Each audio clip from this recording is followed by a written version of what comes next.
Hold on one second. Starting it again. Okay, Okay, so everybody. this is a review session for the December challenge, which was Grandkids Day at Valencia Falls. You got the first picture up, everybody? Yes. Yeah, I see it. Okay. All right. We don't see the names this way. Yeah, there it is. Brotherly reprimand.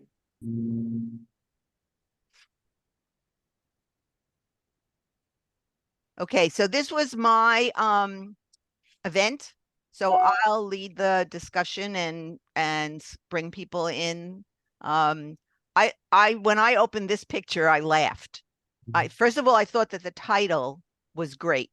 It just like and the her expression obviously is just fantastic.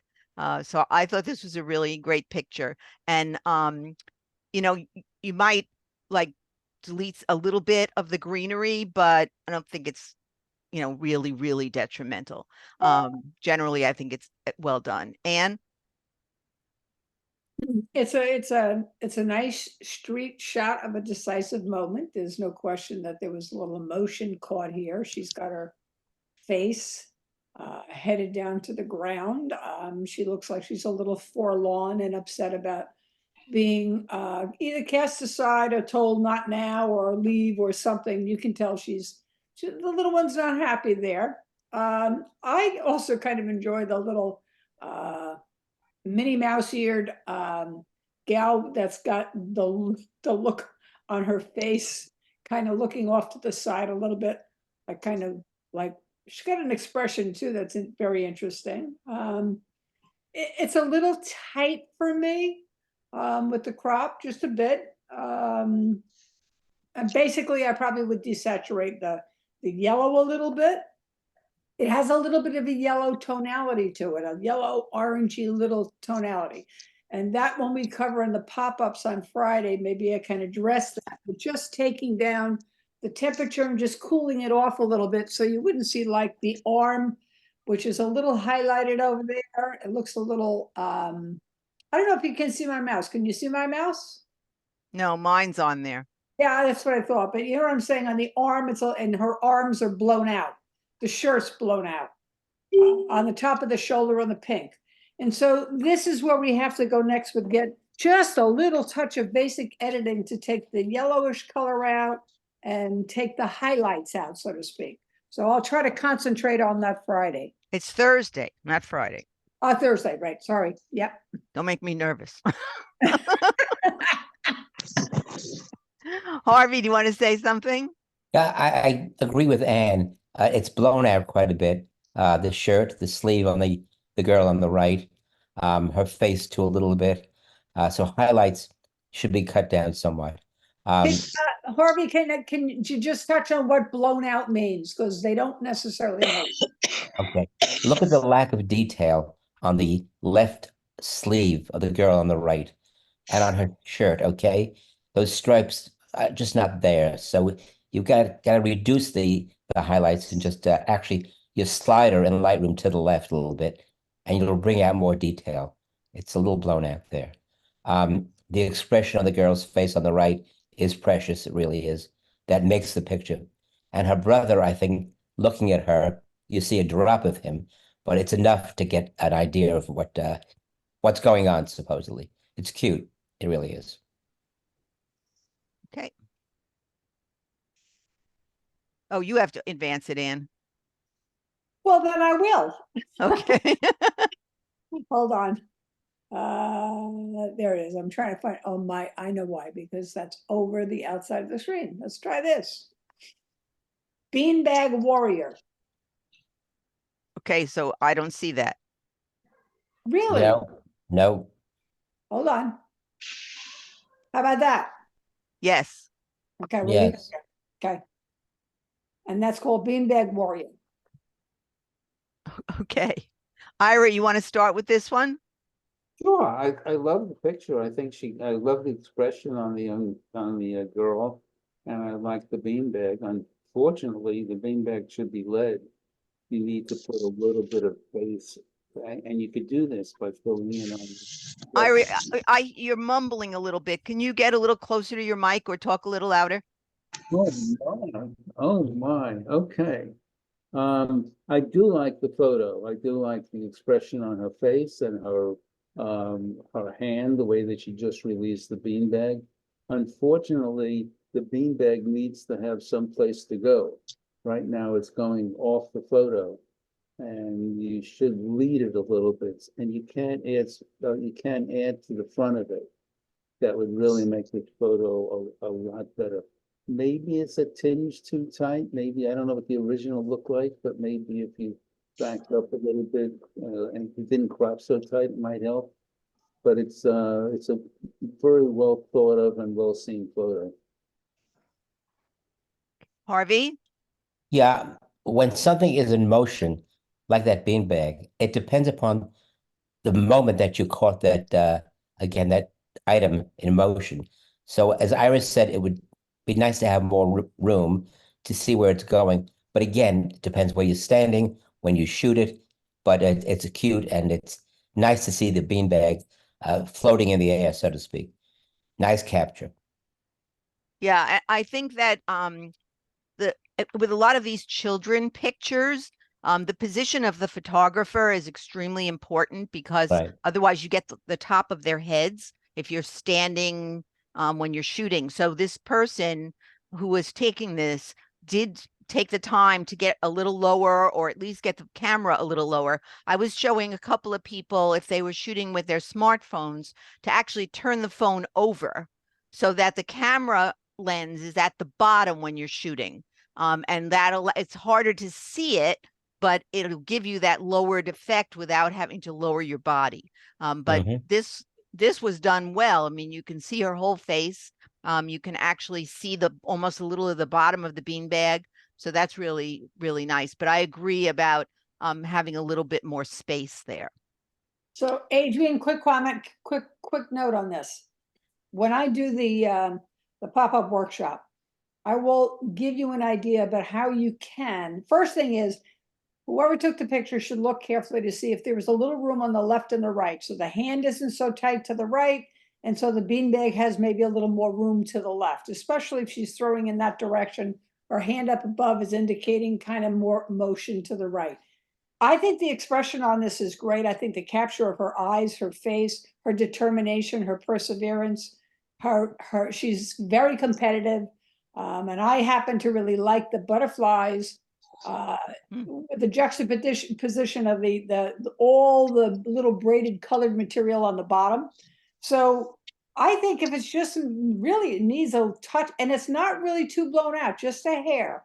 So it just needs a little bit more activity over on the right side of the crop. I'll show you how to do that Friday. But Thursday. Thursday. See if you've got, thank you, honey. See if you've got room to do that now. See if you can open that up a little bit. Very nicely done.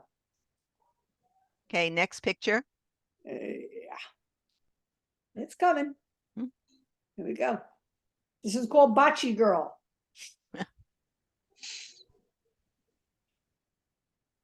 Okay, I'll start with this one. So this is really hard to shoot because not only is she tiny, but she's also looking down at what she's doing. So you did capture a lot of her face, considering the fact that she's like almost squatting down. When you're shooting bocce, you need to be almost on that cement piece. So that you shoot, even when you're shooting adults at bocce. And if you want to see some of these pictures, when you can go to the Valencia Falls website and see the pictures from Grandkids Gay, then just go to bocce. And you'll see that I was sitting really, really low. At camp, when I'm shooting pickleball, I sit on the ground most of the time. So that I'm really getting their expressions, because I would love to know what her mouth looks like, and I can't. Although I think the picture's good, and you catch it's a decisive moment, you've caught her doing something, but you do lose that little bit of the expression because you're not low enough. And I might have cropped it a little bit on the sides because there's really no value added. And I don't know if you can see my mouse. Can you see my mouse wiggling around here? No. Probably not. Yeah. Okay. And I can see your mouse though now. Yeah, okay. So on the sides, especially on the left side, there's a lot of extra stuff. Even at the top, there's a little more than I would leave. Again, to just increase the impact of the picture, and really zone in more on her. Okay, Ira. I agree with almost everything that you've said, except for the cropping on the left. I would rather crop a little bit on the right. And again, we've discussed this many times, reading the subject. She's leaning towards the left. So I like the face on the left, maybe a tiny bit. But I agree with everything else that you said. I would much sooner see, if you're gonna crop, I'd much rather see it on the right. I agree with that. Yes, I agree also, now that you brought that up. Agree. Here's a thought. Look at the mouse. This little gal either has the worst sunburn I've ever seen, and God help her if she does. But look at the red color here, and the red here, and the red off the fingertips, the red up here. That's not natural. That's either oversaturated, or I'm not sure how or why that is, but it's not a natural color. So again, adjusting for tonality. And if you look at, you lose detail right here. See, there's no detail in her arm. It's just no detail in the shoe. The shoe, you just see yellow, you see the outline, but you don't see. So the whites are a little clipped up here too. They're a little blown out. So you got to bring the whites down. So Anne, let me ask you a question. Yeah. With saying that everything is blown out, how do you avoid it getting blown out? Depending upon, we don't know whether these were taken with a cell phone or taken with a DSL. How do you? Okay. Right. It's a good question. So I don't know, and I'm going to have to look at it to see if there's a way to shoot. There might be some apps on the cell phone that do that and show a histogram. I avoid that because I always shoot with my DSLR with the histogram on. So I know right away when I'm looking through my viewfinder that it's flipped to the right. And I would adjust my lighting accordingly or turn my exposure down a little bit. In this case, with a cell phone, it will average out and it will do the best it can, maybe in HDR, but it'll do the best it can. And then from there, that's why you have software. You go into Photoshop Elements and you just adjust the highlights a little bit, bring them down, and just take some of the saturation with just the color of the reds out. And that would leave you with something looking a little bit more natural. And maybe if it's not too clipped, it would bring some of the detail back in here. So if you just drop the exposure or drop the highlights on, we have to look at this picture. Maybe what I'll do is I'll edit a couple and pop this one back into the workflow on Thursday, so you can see what really could have happened with it that would have been a little better. That's a great idea. Okay, so I'll try to do that. Yeah, excellent. Okay, next picture. It's coming. Fugitive from the petting zoo. Nice. Harvey, you can start this one. That's a riot. That's great. Priceless. Just Great, priceless. great capture, great shot. It's really, really super. Photographer was in the right place at the right timing. Timing is very important. However, the face is blown out again. That's what we're seeing today, I think. There's no detail on the face. It's no, yeah, you don't see the eye, you see very little. A little of the nose and mouth maybe, but the body is pretty good. But again, my concern is the detail in the face is lacking. But it really is a cute shot. Composition is good. Composition is nice too.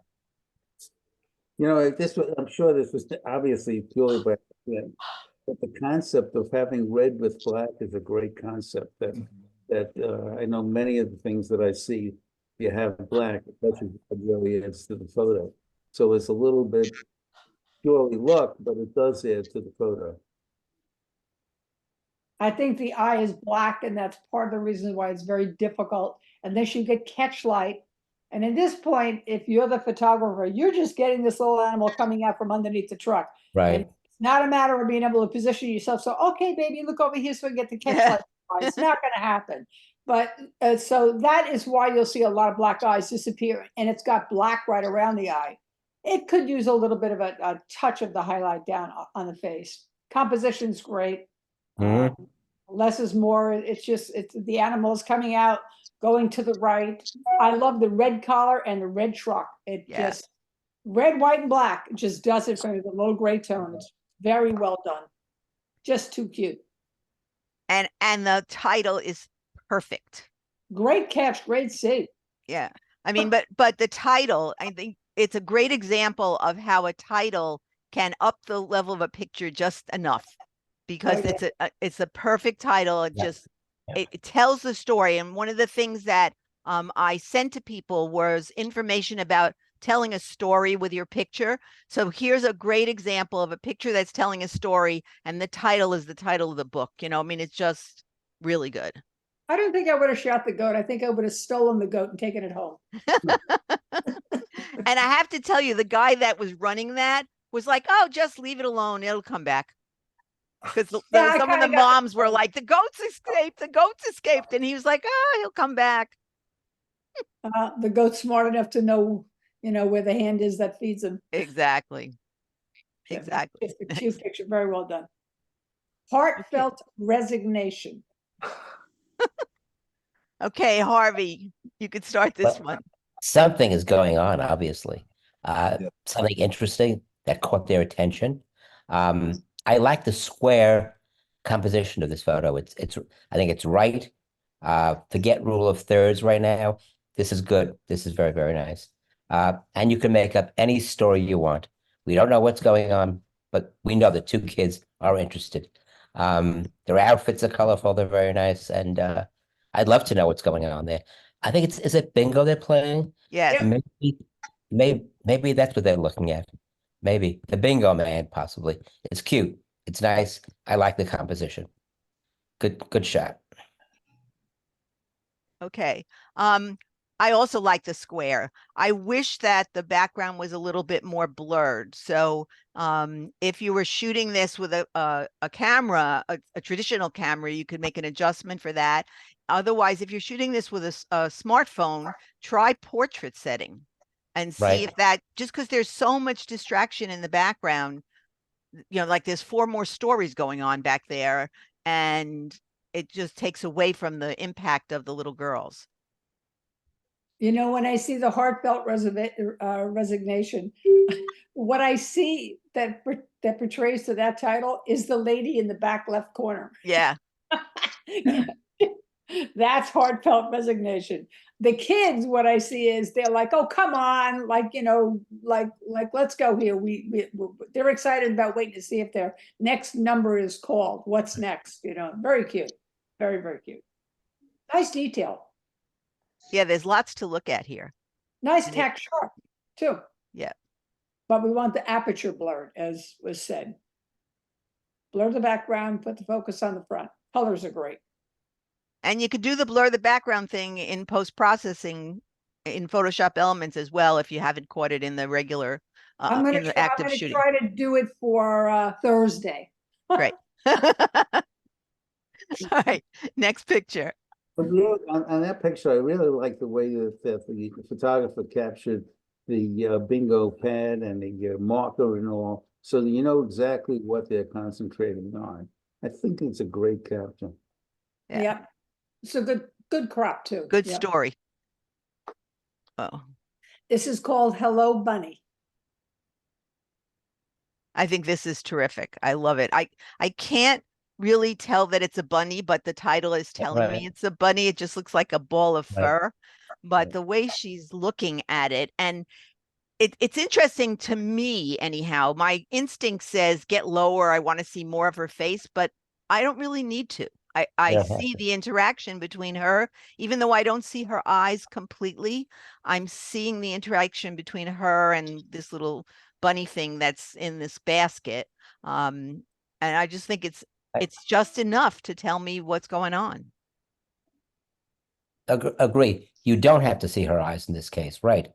You see the direction she's looking at that bunny, and the look on her face is cute, and that hairy bunny is really cute. It's a nice capture. It really is.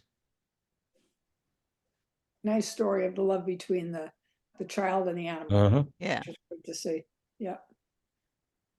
All right, we ready? Mm-hmm. Hello, Mm. the world. Ira, you want to start us with this one? Sure, it's adorable. I assume it's a girl is really, really precious, precious little child.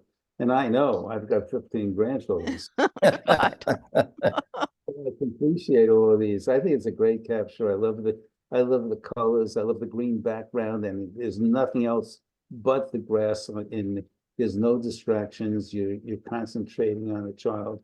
I would have liked to have seen the face a little bit sharper, but it's a great capture, and it's adorable child. Anne?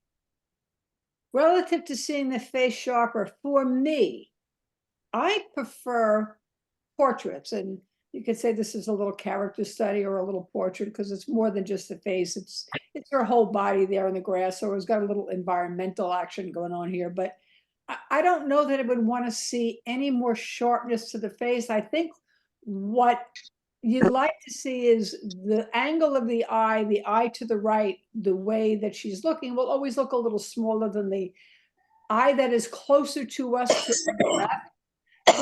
So her eye is a little, she maybe have an allergy. She's out there in the lawn, who knows? But the bottom line is she's cute as a button. I like the softness in her face. And Yes.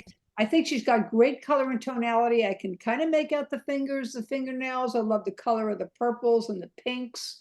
I would have liked a little more room, I think, on the right-hand side, but it's nicely done. It's a very, very cute picture. Very nicely done. The fact that the background is not busy, okay, makes Yep. the foreground and the subject really pop out, really stand out. And personally, with a picture or portrait like that or a character study, I like the face a little softer. Me too. So, and the eyes, my God, the eyes are staring right at you. And the red hair against the green grass, it's beautiful, adorable. Sweeping hair and the eyes are Yeah, just yeah, crystal clear. And the eyes have what we would call catch light, catch light. little white lights in both eyes where you've got that reflection, you've got the catch light. It's beautiful.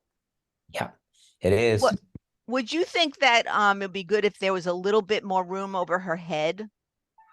Mhm. I don't know. Yes. Either a little more, a little less in some cases, because her hair is what's so attractive to me. The sweeping, soft little curls or little sweeping curves in the hair. So maybe a little more in this case, just a touch. Yeah. Yeah. Okay, next. Okay. Harvey, you want to start with this one? Arlene, that's Arlene. Yeah. The happy lady, always happy lady. And my God, it's the old smile and the younger smile. The mouth is open. I guess they were talking, maybe singing, could be singing also. I think singing because the young girl is clapping her hands, and Arlene looks like she's in the middle of a song of some sort. Okay, so look at the So, title. I didn't see it. It's called I Won I Bingo. Won Bingo. Now it's entirely different. Entirely different. I don't hear any singing anymore. Excitement, yes. Excitement, yes. I did not see the title. Cute, exciting, and they're happy. It's a cute catch. It's nice. The background again is maybe a little busy, but that's what our clubhouse looks like now, the social hall. But you're just looking at the characters and their excitement. It's nice. I like it. Okay, Anne? I'm going to try to work on the background on this a little bit for Thursday. I like the excitement. I like the title. It matches up. I like the side-by-side look of the two of them. It's just beautiful with their mouths in the same position and their eyes are both saying the same thing.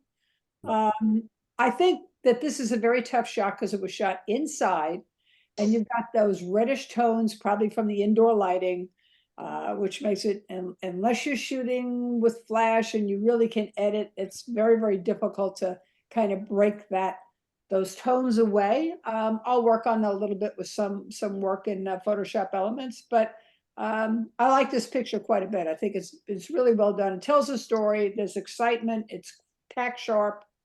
Even the watch on the arm is tack sharp. The bands, the wristbands, nothing's blown out.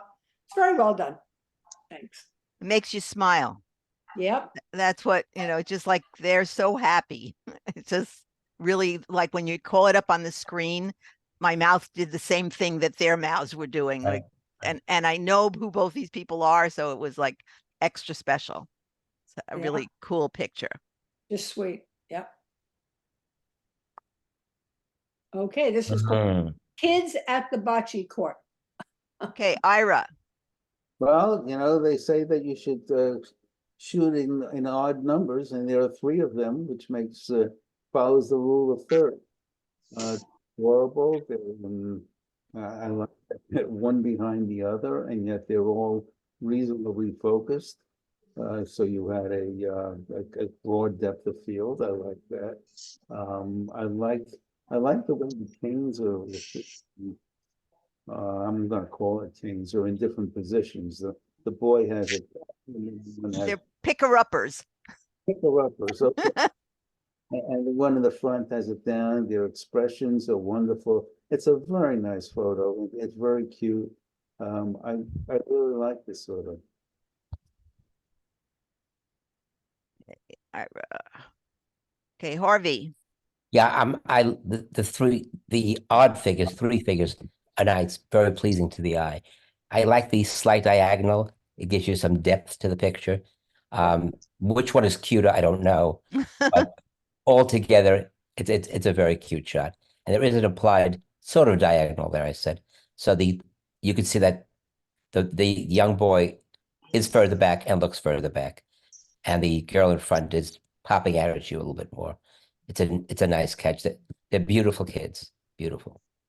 Adrian, if I can, I'm gonna just try to do something here for a second. Hang on 1 second. Okay. All right. Did you see the blow up of this a little bit? Yes. Yes. Do you see Hi how there. This is a photography workshop. Okay, Virginia, if you're going to talk, I'm muting you. Okay, we've got a little pixelation going on Yeah. here. See the pixels? Now I could see that even when it was backed off, and this is the way it was submitted, I would say that this, I don't know the why. I don't know if it's an older phone or the pixels perhaps were cropped out because it was too much cropping that went on. It might have been it was a super crop picture to begin with. I don't know why, and I don't know what the camera was, but there is some pixelation here which takes away from this in terms of, to me, the quality and the clarity and the technical aspect of it. But I agree with everybody else about the threes and the diagonal line, and it's very, very cute. Maybe a little tight here on the right. This is one where maybe if we extended from the right a little bit, might not have caught off that finger, which is in a funny position with her body. So it might have been nice to see that balanced position there. So.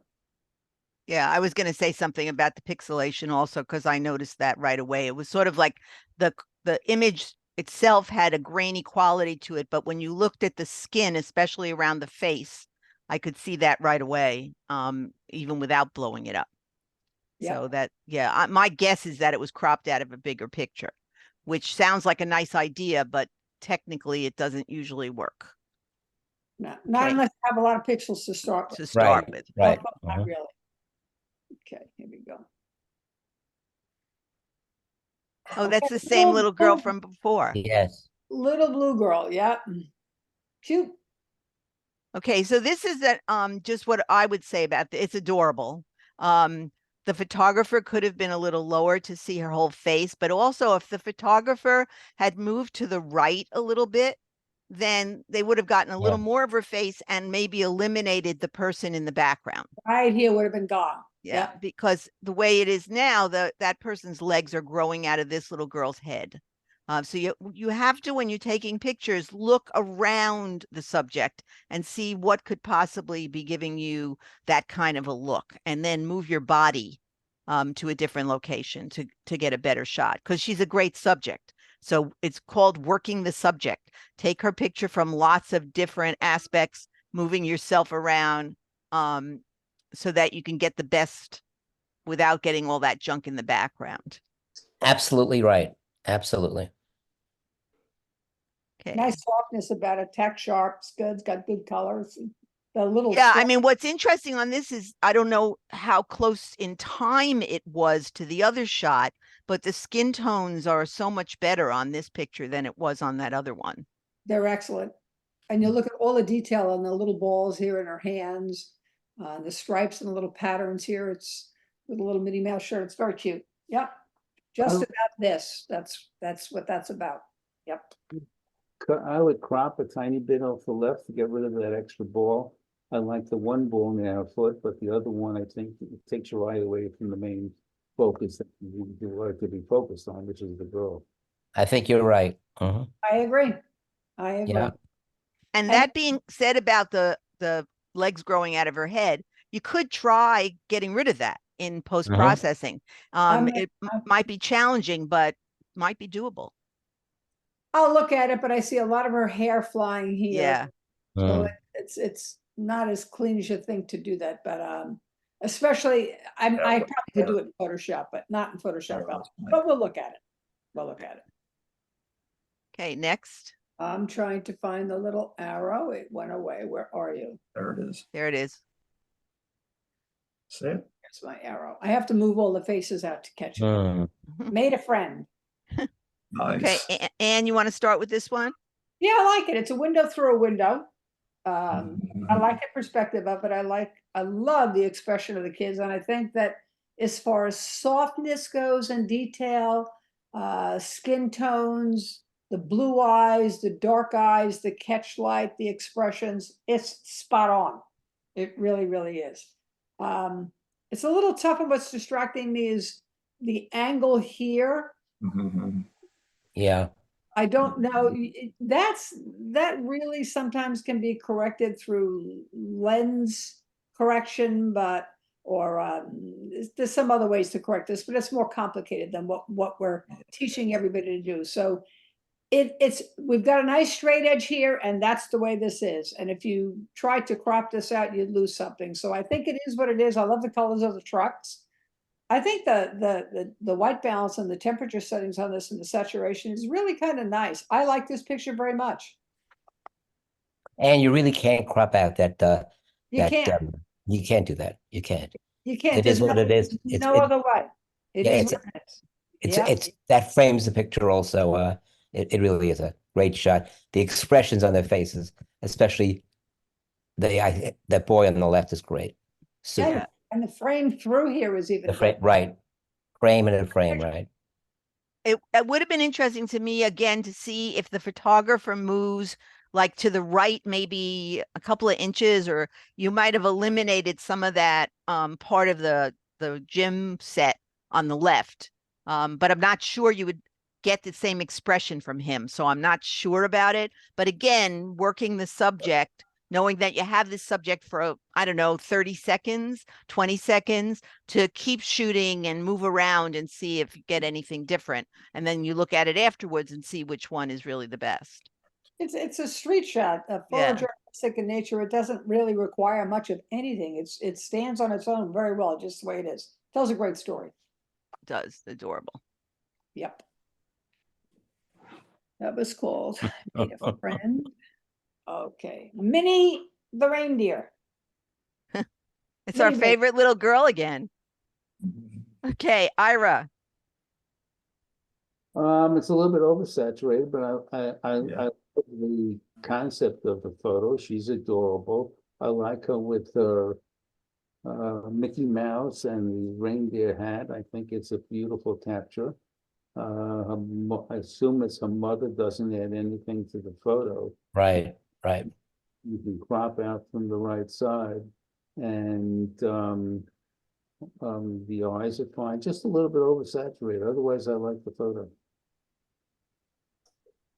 I think Harvey? Anne pointed out the skin color on a previous picture, and I think this Ira is correct that this is a little oversaturated. Yeah, that's not a normal skin color you would expect. But It's of the course, the indoor face is- lighting. It's the indoor Oh lighting. yeah, yeah, white yeah, yeah. balance. It's Yeah. in the white balance. That's where it is. But the expression is just adorable. All these kids are adorable. They really are. And Ira's right. I don't think the hair, that's what you see on the mother, uh, adds anything to it. It's a little distracting, I think. But Uh, I would leave some of the mother there. I wouldn't crop her completely out. Yeah, but the mother is all hair, Adrian. Yeah. Yeah, just Okay. a little, like a slice so that you know who she's looking at. Right. Adrian, so everybody's aware also, when you work out your final edits coming out for the show qualifications, we're talking about no panoramics. What's a panoramic? A panoramic, a quick description of it would be, for lay terms, something where the height to width ratio is 2 to 1 or greater.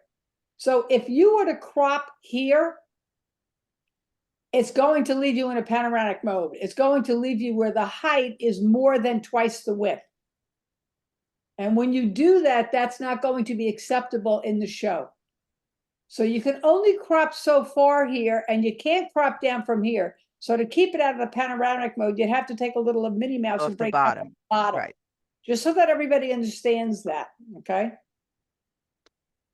Mm-hmm. You ready? Yes. Ready.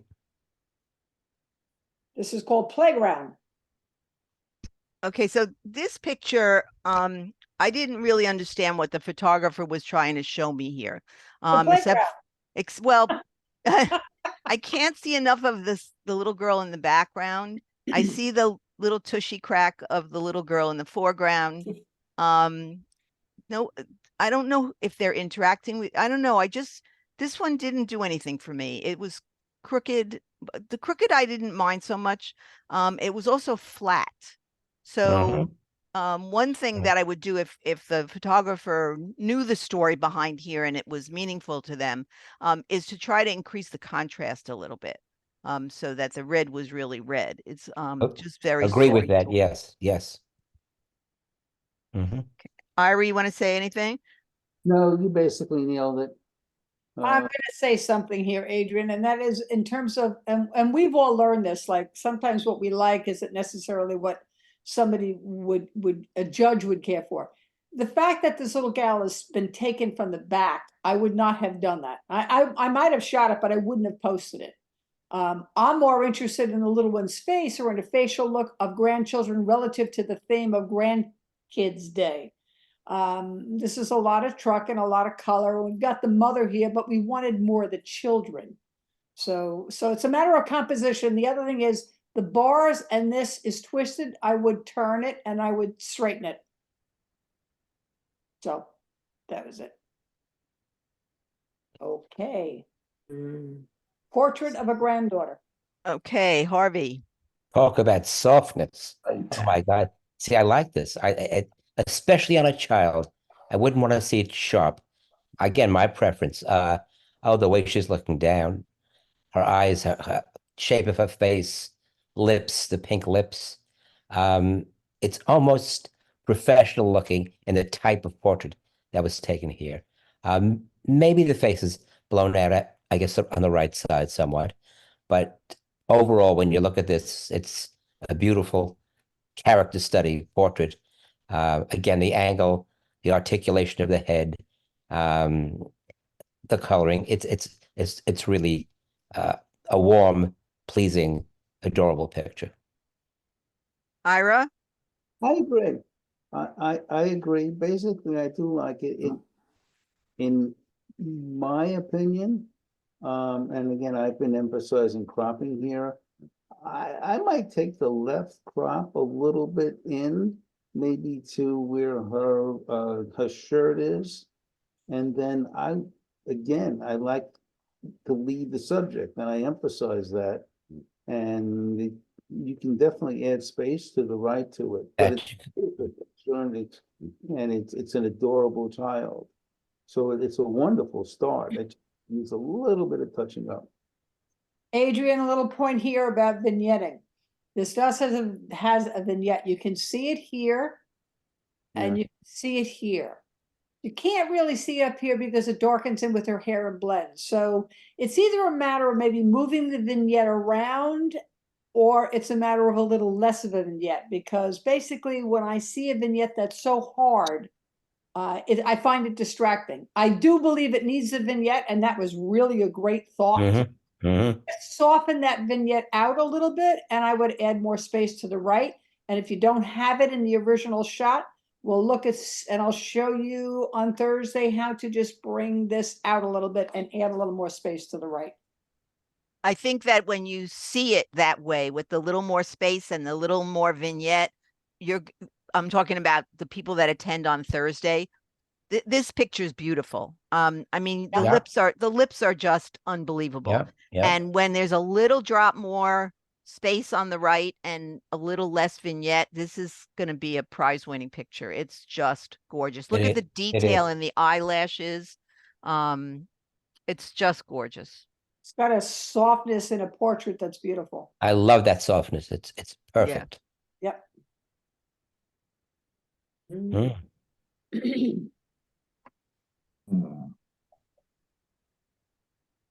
I'm going to comment on this. I really like this. And when I first looked at it, I was like, "Oh, this is weird." But then I just kept looking at it more and more, and I just the picture itself, the basic picture, the articulation of her head, the little bit of texture in the background from the chair that she's sitting on, the detail in the hair. There's a couple of areas that are really blown out, but by making it this sort of with this filter, whatever it is, it's more forgiving of how blown out it is to my eye. I don't like what's happening on her lip. That's distracting to me personally. My eye keeps going there and I'm like, why is that like that? But overall, I really like this Wanted treatment. this not to get lost, right? Yes, Because- yes.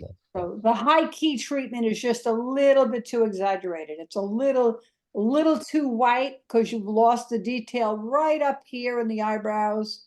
Just a little less of the high key. So when you put this filter on it, which was a great thought and very artistic and very creative, and I commend the artist for doing it because it's exactly what a lot of us would do.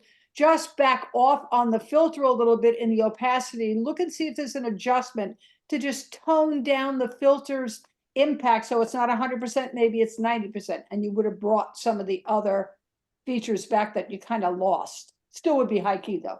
Very nice. I would like everyone to just notice one thing. If this picture, if the girl was straight up and down vertically, okay, it wouldn't be as interesting as the tilt as a diagonal shows, excuse me. It's a Absolutely. much more artistic look, interesting look that she is on an angle. It's clever. It was well done.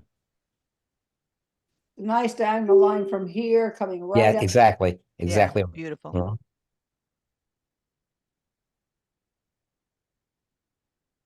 Hmm. Okay, Anne?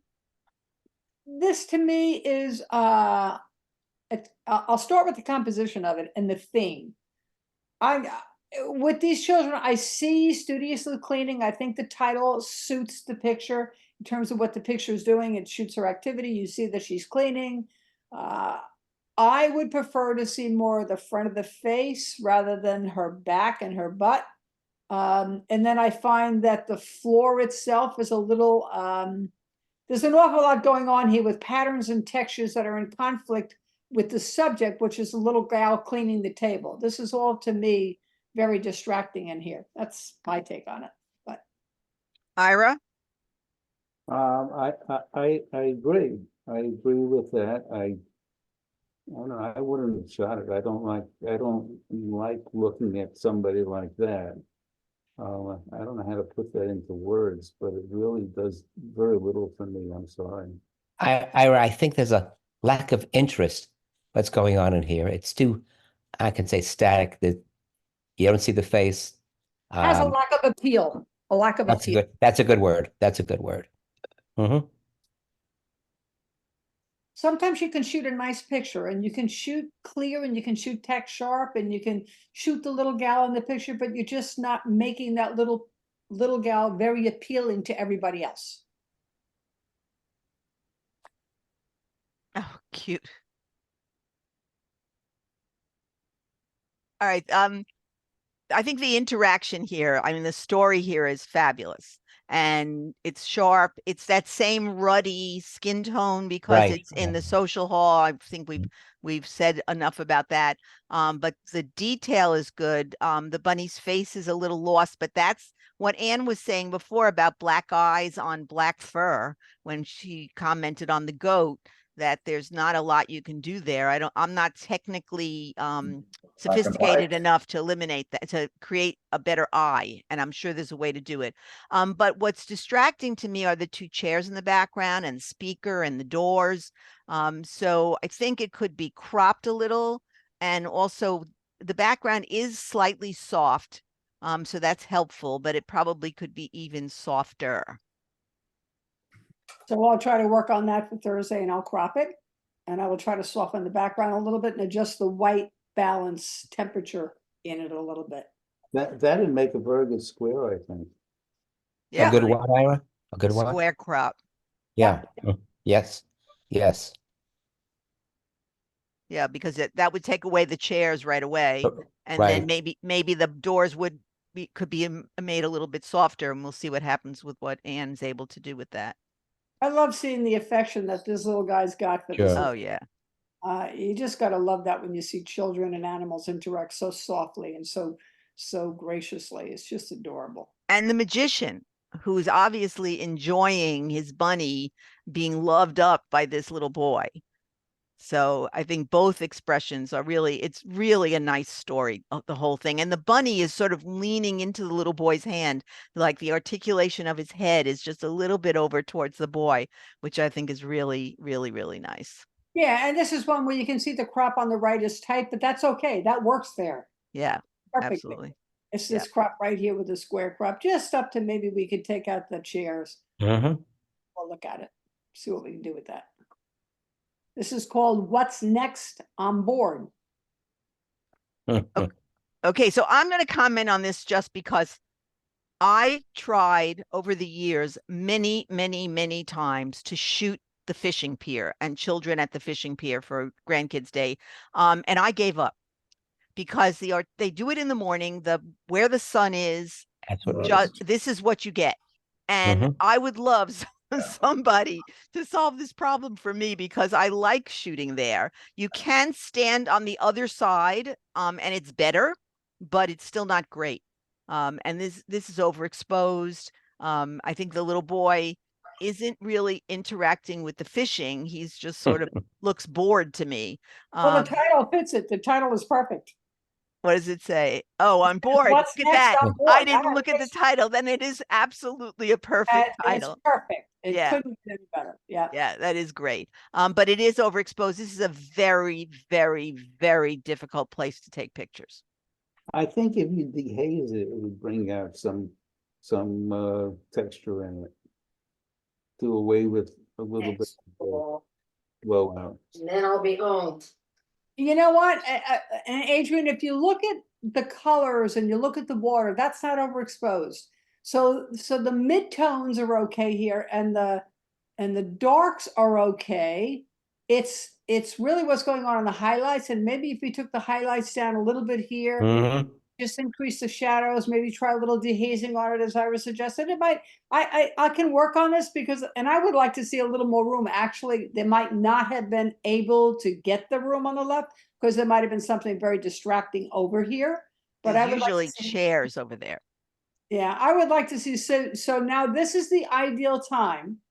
If you can't shoot this and include more on the left, then what you could do is you could simply crop and extend the crop out after the shot.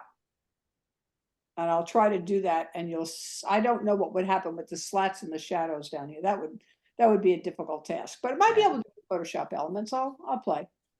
See what we can do. But the name and the title and the Challenging. story, it's all there. This kid is bored out of his mind with the fishing. Right. Yeah. It really is funny. It captured the moment, no question. Mhm.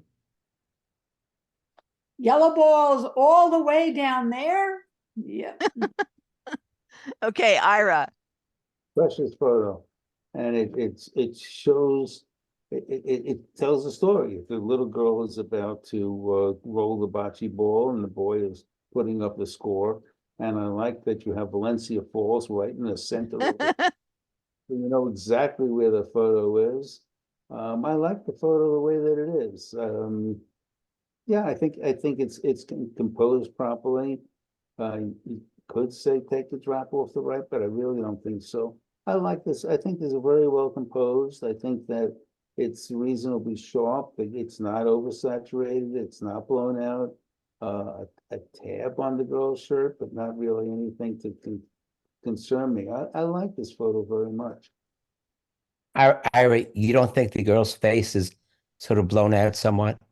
Well, I mean, yeah, you can, what is it, dodge or burn, whichever one is darkening. You can do that, make the face a little bit How are better. you? Good, good. I got you this. I got your approved permit today. Who's talking? Okay, I sorry. shut her down. Thank you. We have to also be careful of words like dodge and burn, because they're more in the realm of some of the advanced processes in editing. And I think some of the group that we're working with, that's above their capability right now to understand. So let's try to talk in terms of tonality. The highlights are a little bit clipped, and so we'd have to tone down the highlights. Right. One way or another, we can show you how to do that the easy way, and then there's other ways, which is the dodge and burn. But ready? Yep. Hmm. Okay, I'll start with this one. This again, a little kid with a great facial expression. What's the title of this one, Anne? Yummy in my tummy. Nice. But what's a little distracting to me is whoever Yes. this is in the background with the green shirt and the shoes. Right. And even the face of the parent or whoever's feeding her is a little distracting because of where it's cut. And again, that's personal. I'm uncomfortable with just the little piece of the nose sticking out of the corner of the picture. But the child herself is beautiful, well exposed for the most part, lots of detail, nice and sharp, and looking at that spoon and can't wait for more. Yep. Okay, Harvey. Again, what bothers me is exactly what you said. That man squatting down, I think, the upper right, and the green shirt. It not only doesn't add, it detracts from the picture. The child's adorable, soft face, pretty sharp. The mother, the profile of the mother is disturbing somewhat. It is. I agree. Baby's adorable, but the man in the background is disturbing. It really is. You know, I like the way that the mother's face leads into the child, which leads into her hand.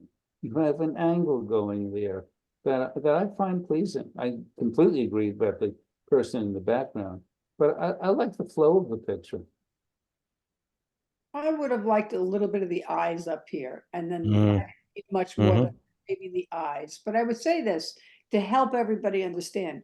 The first thing that happens is you look through your smartphone, you look through your lens of your DSLR, and you're focused. You tend to be very focused on what you want in the picture, but you tend to not focus on what you don't want in the picture.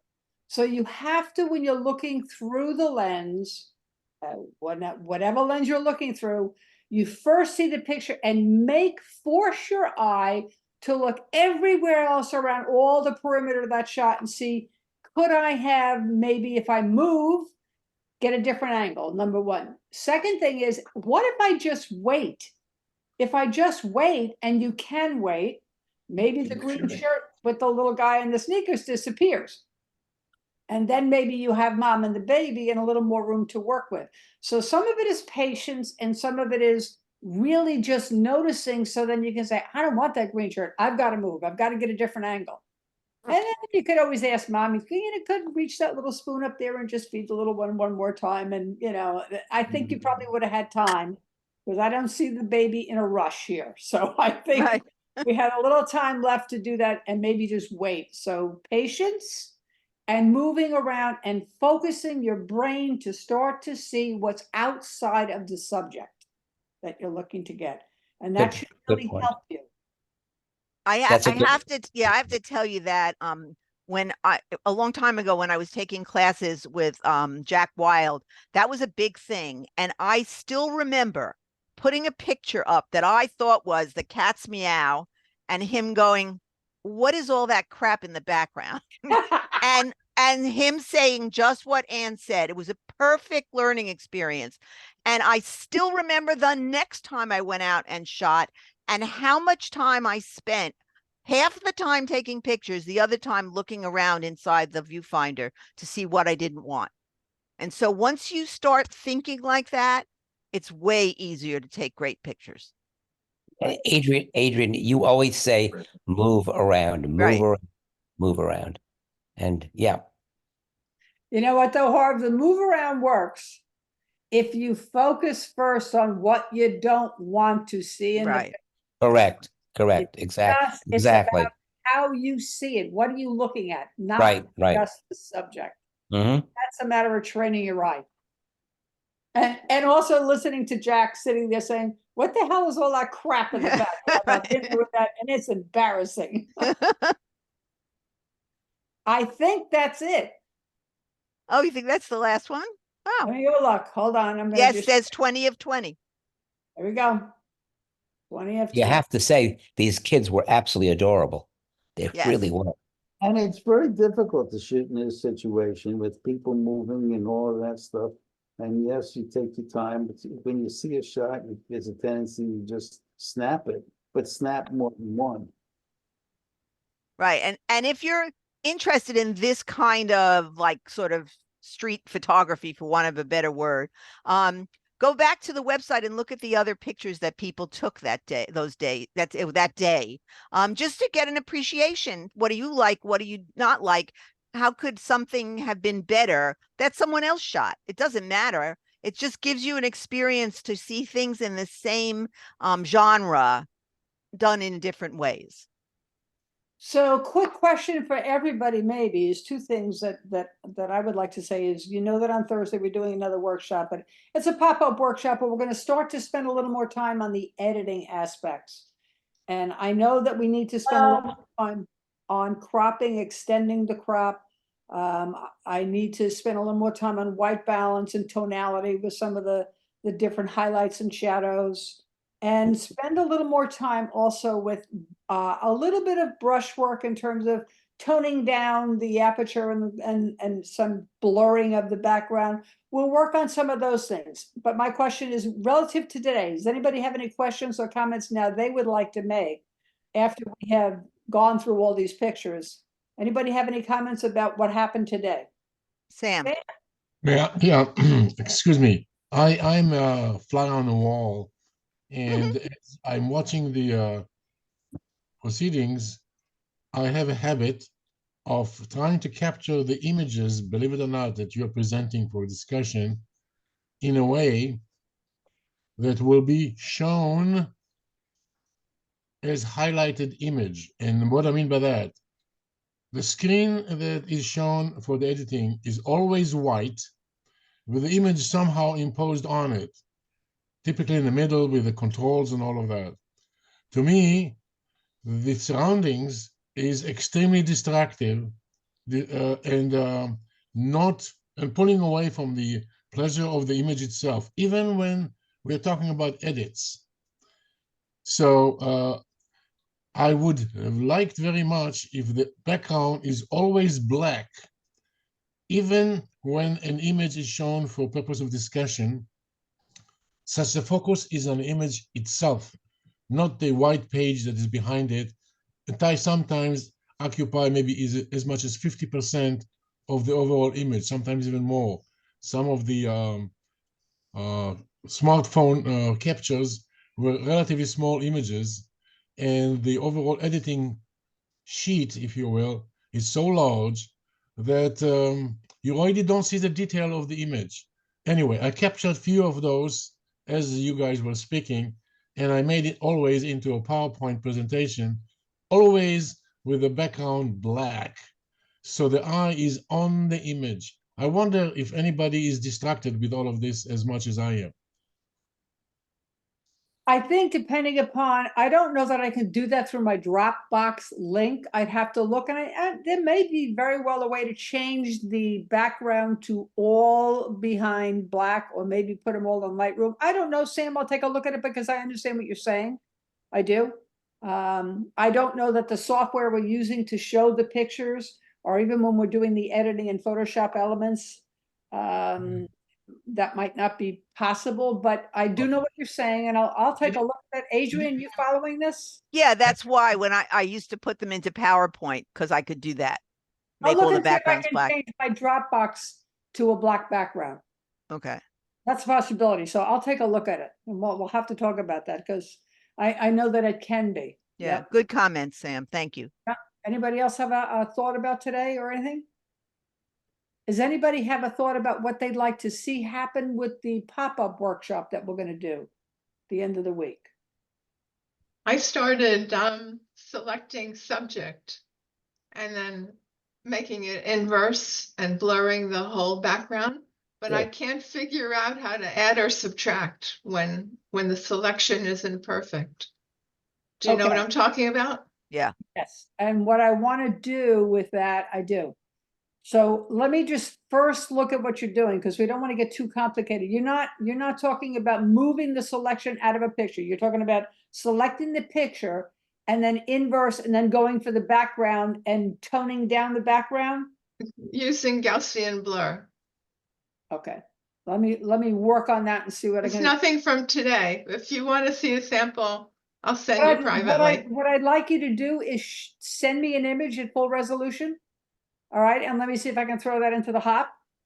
You know, when we do it on Thursday, and maybe I can look and see how I would do it in Photoshop Elements, and Okay. and that's a good time in this kind of a workshop for people to get out what they want to do. You know, yep. Are you working Yeah. with? The other problem I have is my dialog box is sometimes smack in the middle of the picture I'm working on. And I don't know, I tried to move it with the arrows on the edges and I can't get rid of it. So that's my second problem. That I understand because I'm working with people and I got the Zoom link over the top and says, okay, advance to the next picture. I said, I can't find it because it's underneath, but yeah, I know what you're talking about. Okay. It's not ideal. I have a question. Marty, you've got one that I saw that probably would benefit that you shot for the action shots for the month that maybe would do well if we could brighten the darks and bring the darks up a little bit. Anybody else have anything? Barbara has a question. I have a question. The filters on Photoshop Elements. Okay. Are they using AI? Well, now you're into an interesting thing. Okay, so, and there is no black and white and clean description. Here's the thing. Let me see the best way to describe this. All of the tools that are in Photoshop, or that are in Photoshop Elements, or that are in Snapseed even, when you can make things go away with your finger and you use the brush tool, make it go away. That is all really AI, and it's been kind of moving to that AI all along with a lot of the remove tool, the clone stamp tool. You're stealing pixels from one aspect and putting in another. So in answer to your question, yes, they would be considered to be AI. So here's where the clarification would be. Using AI to make the tools work faster or more efficiently is acceptable. If you're bringing a part of an image in and creating something that wasn't there and the pixels weren't there and you're taking something out of another image, or you're just creating something that was never there to begin with in the image by bringing something in there that had nothing to do with the image to all of that. Or now, for example, is swapping out a sky AI? And here's my answer to that. If it's your own sky, no, because I can shoot a sky and I can then decide to take the half of my picture, that's my picture that I shot, and put another sky over the top, that's my sky. Wait, I shoot a sky shot. you Okay. take half of your own sky and putting in another sky from Yeah, another. let's say I have a picture and I don't like the sky in it. Okay. I can easily take another sky from another sky, just a sky picture that I shot, From and your I would move that in over my other image in what they call a composite, Barb. Okay, it's a composite, part of one picture and part of another picture combined together. But all her picture. Or both my pictures. But you also can buy backgrounds that are just textured backgrounds. You can buy skies. all of the software between Photoshop comes with tons of sky selections. On one comes with tons of sky selections. And it just seems to be the normal, acceptable way of going is if it looks like, and the blend is well done, and the white balances all work, and you don't have halos all over it, it looks like it could be real. It's almost becoming acceptable. Nobody's going to start looking and say, is that your sky? Or is that a sky that you got from On One? Who the heck is going to know? You have no way of knowing that. So But- are you saying? So are you saying? So are you saying? Go ahead, Barbara. Yeah, are you saying that's okay to use, Anne? Right. I think at this point it's getting impossible to clarify which and police it. So because it's such common acceptance to use a sky from a purchase sky or a purchase textured background. Have I told you I hate AI? Yes. But But- what is not acceptable, Anne showed me the other day, is that she could go on a picture of mine and type in border collie jumping. And On the all top of a of her sudden, there's a car roof. border collie on my picture on the roof of a car. That's not acceptable. And I think you said two things that the are very different. Wait, One, you said, Harvey, Barbara's still talking. go ahead, Barbara. How are you going to know? This is the biggest problem. How are you going to know? So what happens is Go ahead, this. Harvey. Go ahead, Harvey. This Okay, is- so wait, No, let me I- answer. I- Let me I answer agree with Barbara's Barbara, question. and go ahead. Let me Go answer ahead. Barbara's question. Part of it's conceptual, Barb, okay? Meaning that if you are going to swap out a sky, it really doesn't make any difference anymore. In my way of thinking, I could care less if you decide to swap out a sky that is yours or one of the ones that comes with the software package when you get the software package and they come with a million skies. I don't care. It's a sky. It had a sky to begin with, and all you did was just swapped out the sky. You could swap it out with your own. It's getting so difficult to police. You just have no way to know that anymore. So I will say this, where the judges will go is if they look at a sky that you chose to swap and it doesn't fit the white balance and it doesn't fit and it's got halos all over it and the reflection is different and it doesn't match on the same day that you see a dark sky, it doesn't match, the sun should have been out with what you see on the bottom, you'll know that. It really, so swapping out skies isn't something that's done all too often where it's not obvious, where somebody's gonna look at it and say, that's not your sky and that's ridiculous, or they're gonna look and say, you use somebody else's sky and it's still ridiculous. So either way, they're gonna kill the picture. So Anne, what you're saying is, if you're doing it properly and it looks legitimate, that's okay. To me, I think I'm I'm gonna not so- clarify that with skies, because they're out there in a million, and so are textures. okay, Textures that can be used as back behind flowers or back behind a Yeah, wildlife scene. Textures that's true. True. common. They're all out there. Mhm. And then in essence, that becomes creative. When you put the texture behind and you take out the original background, now that becomes creative. And because we allow creative is fine because there's a million textures. You wouldn't know if I had that texture when I shot it from a wall, or I've seen textures and I'll look maybe with something you did and I'm going to have no idea. Am I going to say, Artie, I want to see where you got the texture Okay, from? That's then great. it's sky replacement, quote, creative. Yeah, and It's that's why we stopped creative. That's why we put 6 pictures all in together and stopped saying what's creative and what's not creative. Barbara, I understand your confusion, shall we say. There's a fine line, I guess. If it looks right, it's right, I guess. If it looks wrong, it's wrong. At the presentation that Barbara Maker and Harvey did, I took a picture of a vase, and it was a decent picture. But I went into AI and put a mosquito on the vase, and it looked fine. Some people looked at it and say, "Oh, this, there was a mosquito on it." It wasn't AI. I would never submit something like that in the contest, but I love doing it just because, like, look, Correct. We all play with it, but we know enough to know that that's not fair. That wasn't there. Correct. It wasn't there.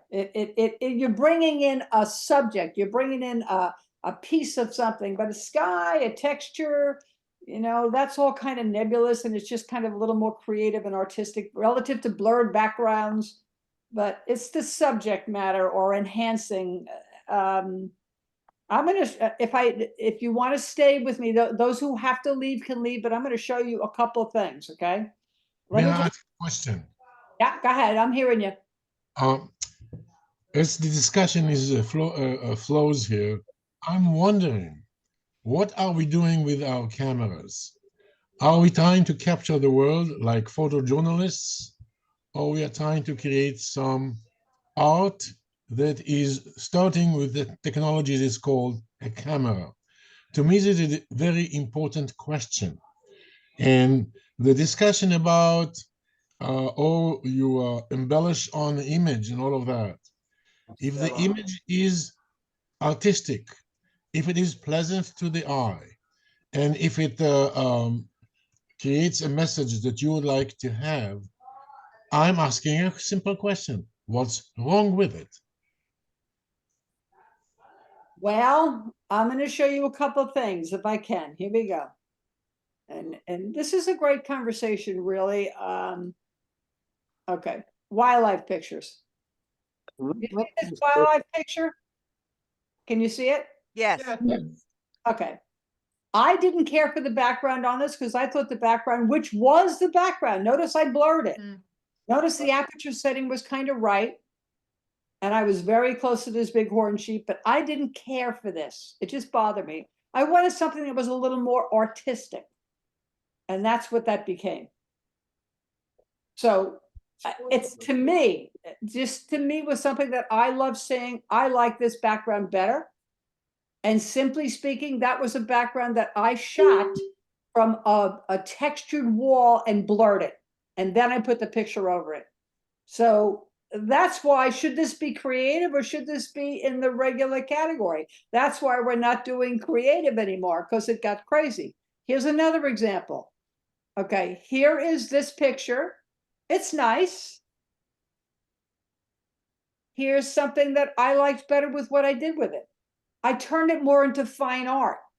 Yes. Rather than the typical shot. This would be here. If I went down to the seascapes, and this is, oh, let me go here to bokeh art. Here we go. I'll go back to the bokeh picture because we were talking about this earlier.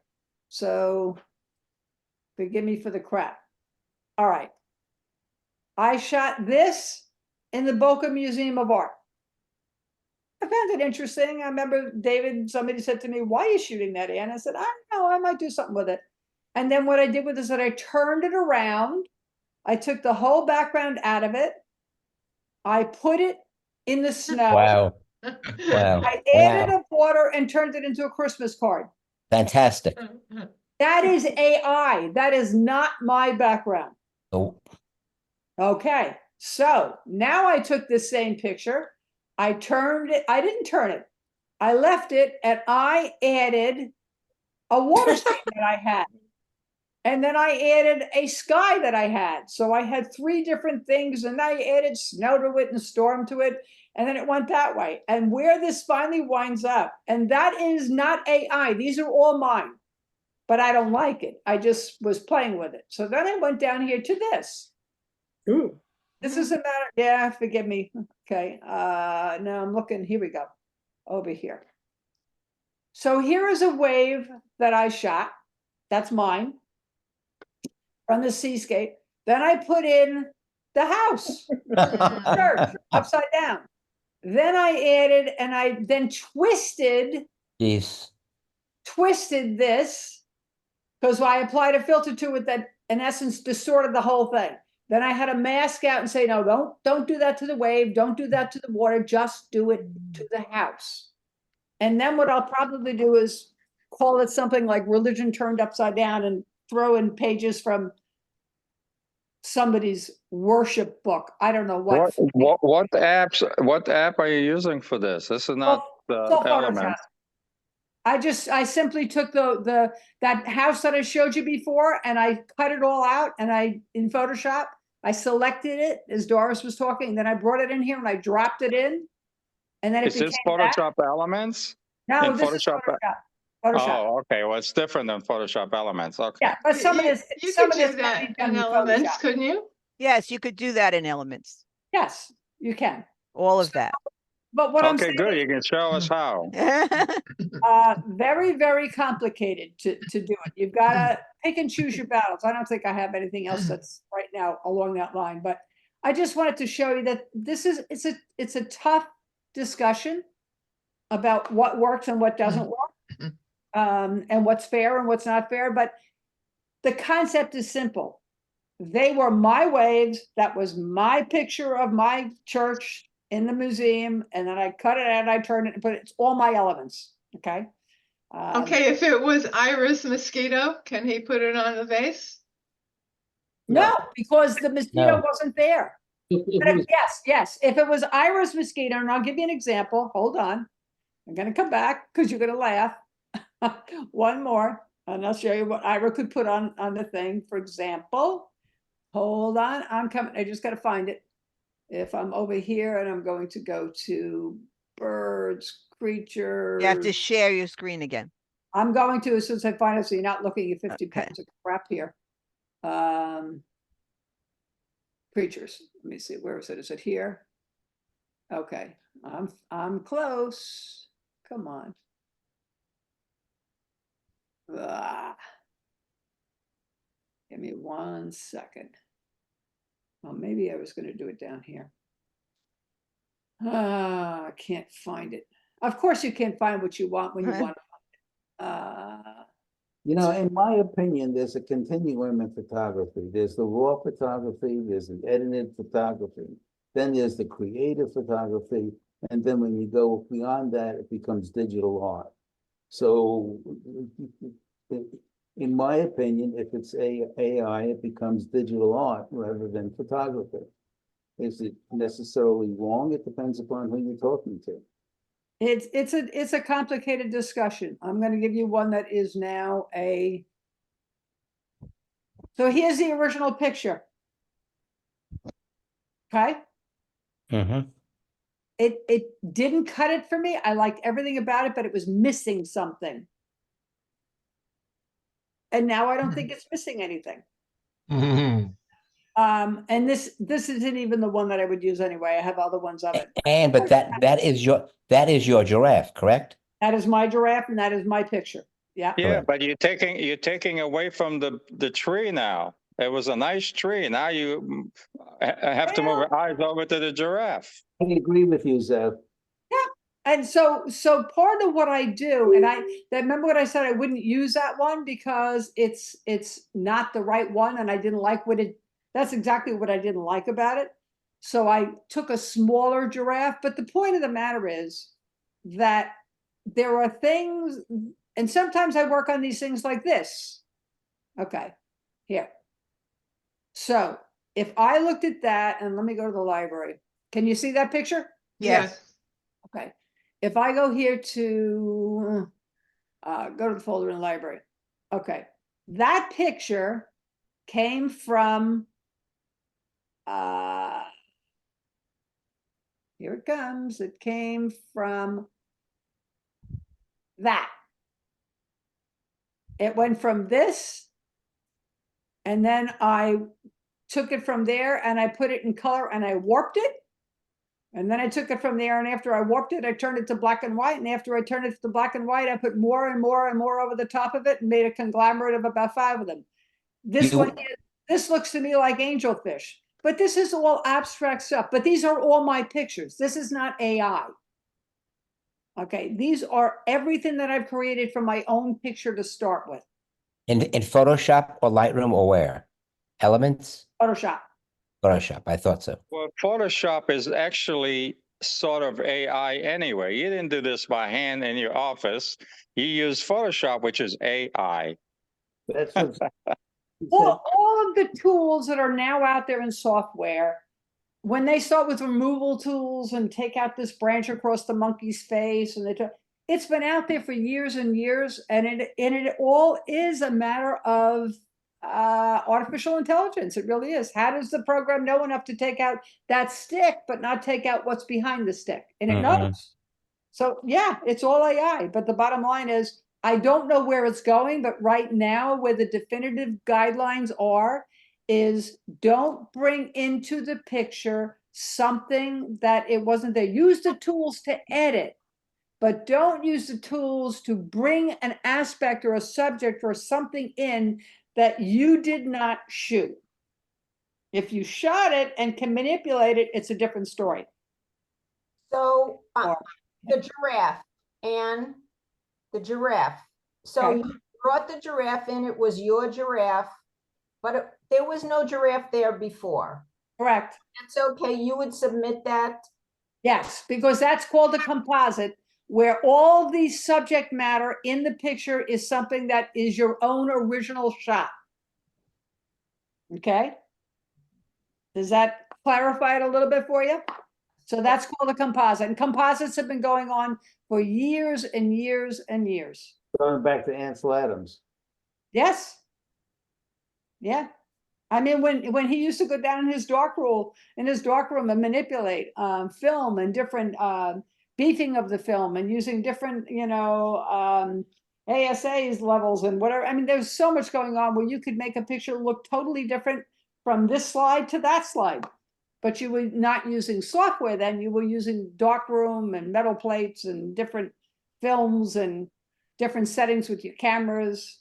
It's a difficult situation. Nobody really knows where this is going, but everybody has agreed, for the most part, that use the tools to edit, use the tools to remove, to warp, to perspective, to blend, to blur, use all the tools. If you take a background and blur a background like Adrian's picture right up above, behind Adrian right now is blurred.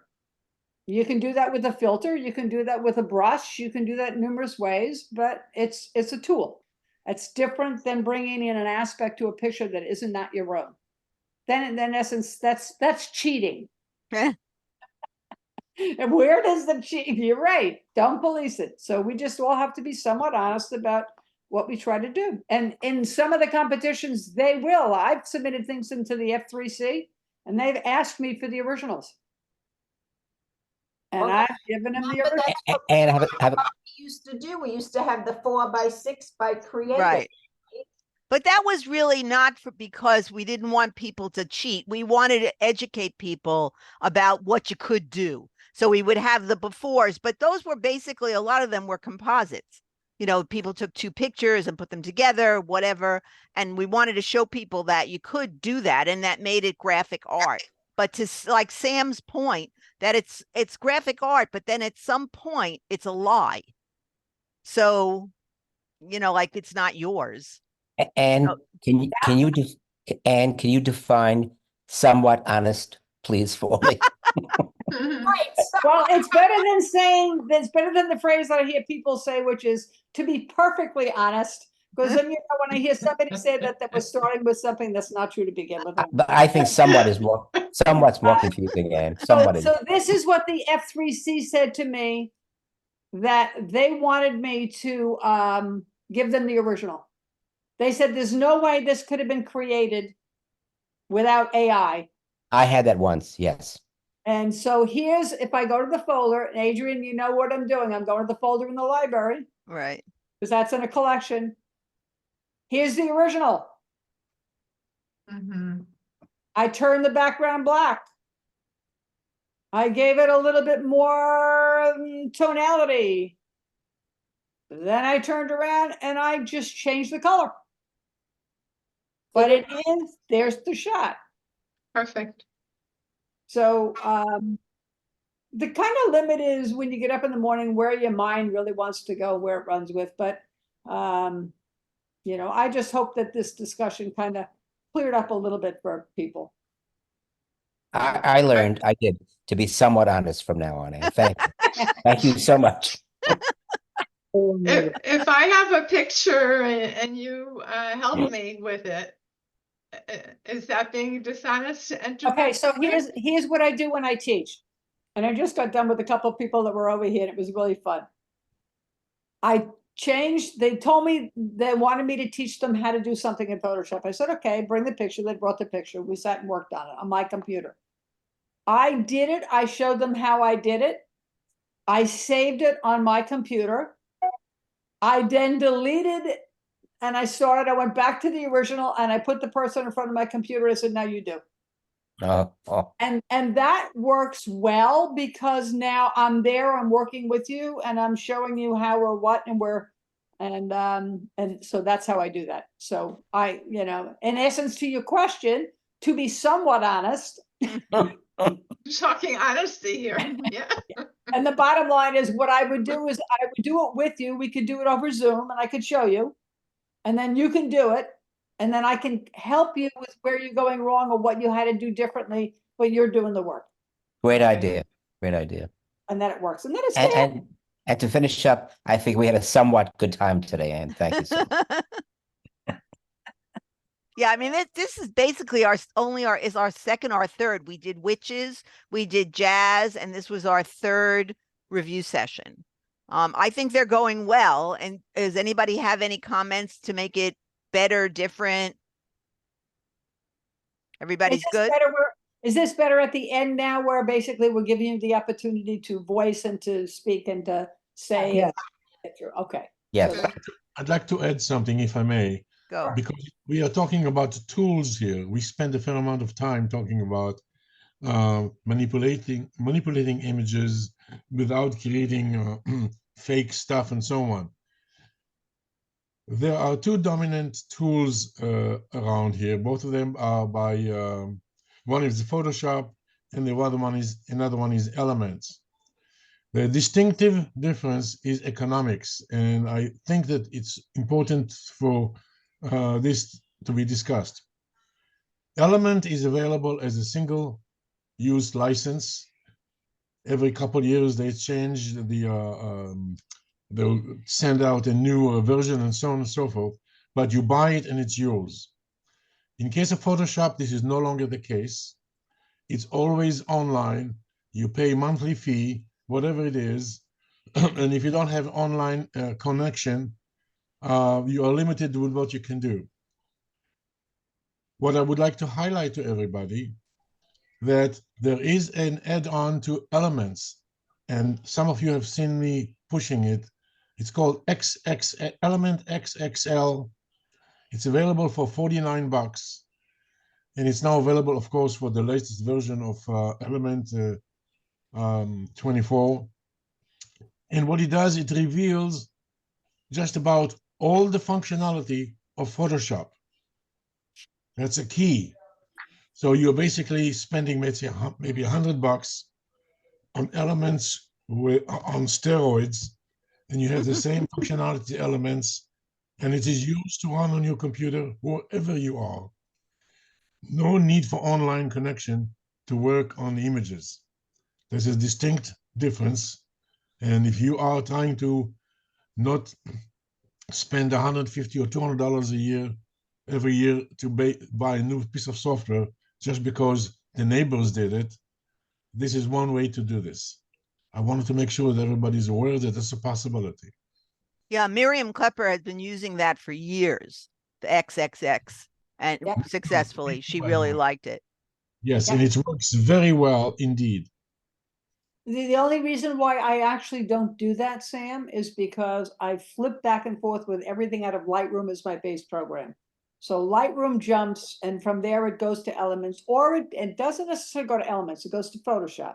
Going to Elements, and I have figured out how to do it and had it to come back, but it's a little obnoxious. But since my Lightroom is my base program, I jump to I jump to Topaz, I jump to everything else, and I happen to get Photoshop as part of my Lightroom subscription. So like Adrian, we did yours and it's got Lightroom, but it's got the Photoshop that comes with it. So if I didn't have that, I'd still have to spend the bucks to also keep updating Lightroom, or buy the Lightroom subscription so I get all the updates continually. So that's the only reason for me, because I'm at it so often. But for people who aren't at it all the time and don't use Lightroom, then it really works pretty well. It really does. And if you save a picture from Elements to your desktop, just import it back into Lightroom. I know, but it's a pain in the ass. It's one more step. Oh, it's not difficult. Come on. I don't Come on. import, in me, Harvey, nothing's on my desktop. I don't do that. I don't put anything on my desktop other than things that have to do with lakes. That's it. And then Nothing- get rid of it once you import the packet. I, But for me, And I did- Elements by is the so way, powerful. I did figure out how to go from Lightroom to Elements and have it come back. That's what I want to know.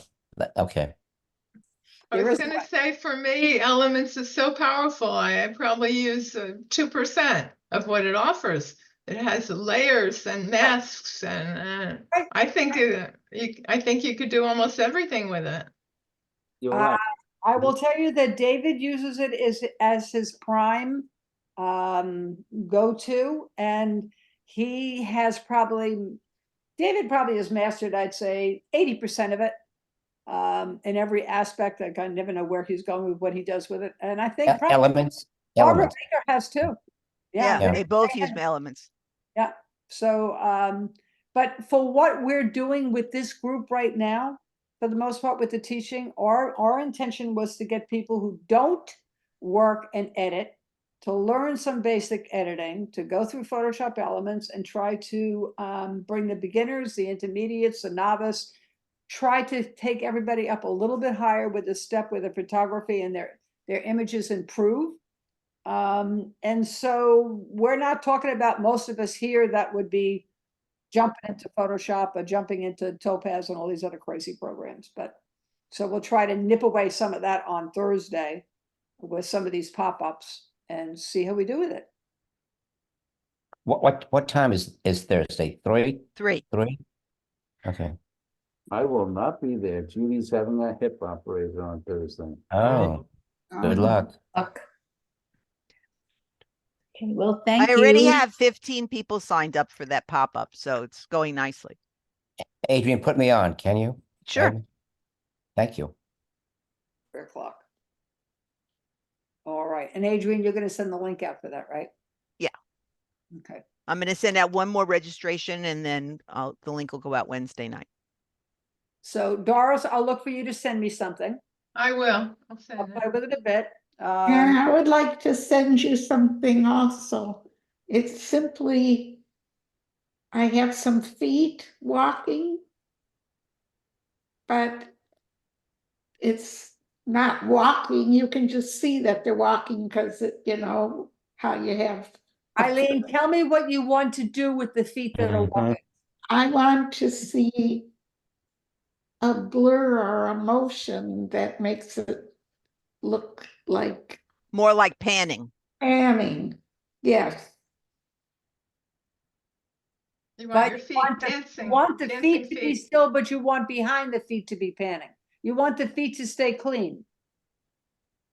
And I want the feet to be sort of not clean. Or you want the feet to show motion, the feet themselves. What I'd like to do is just send you the picture that I have because I've spent so. You can do that, but again, I have to know what you wanted to do with it. Okay? I want the feet to look like they're panning, but there's birds in front of them. And I don't want them doing anything different than how they are. They're just eating food.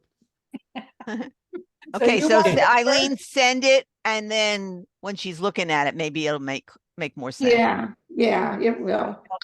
Okay, thank you, everybody. Thank you. Thank It you was so much. great. Thank you. Thank you. See you Bye. Thursday. See you Thank you. Thursday. Bye all. Bye all.